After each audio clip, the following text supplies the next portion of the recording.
I went straight up to the governor's house. I then opened the door and walked in with a brace of pistols. His lordship, who was reposing on a sofa, was a little surprised at my abrupt appearance. Though I had not much practice in that kind of thing, I soon issued a proclamation in which I did not hesitate to state that the people had unanimously called me to the head of the government.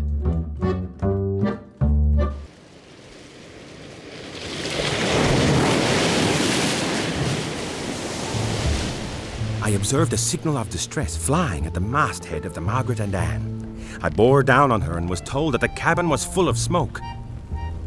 But nothing could be saved else, except one trunk containing 2 splendid ancient female Icelandic dresses.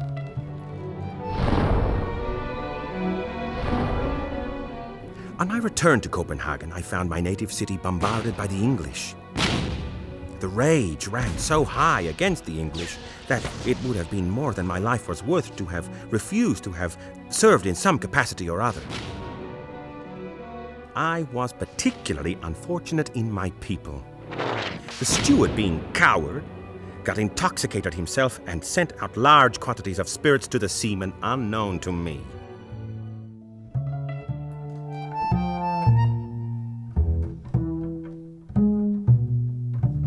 I spent the next 3 years in a continual whirl of misery and disappointment at the gaming table. I look back upon this dark period with much regret, desirous, if I could, to blot it from the records of my existence.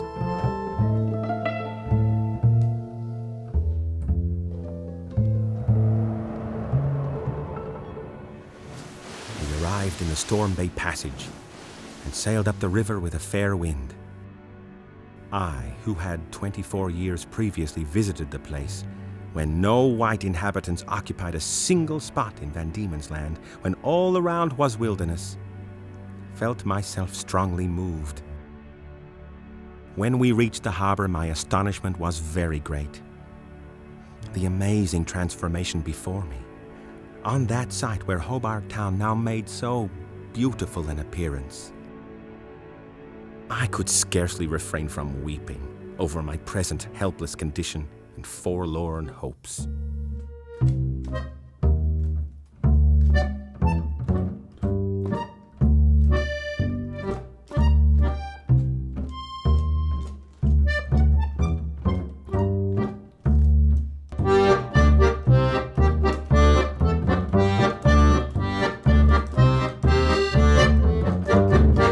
After taking a careful survey of my own mind, I think genius may often be mistaken for madness.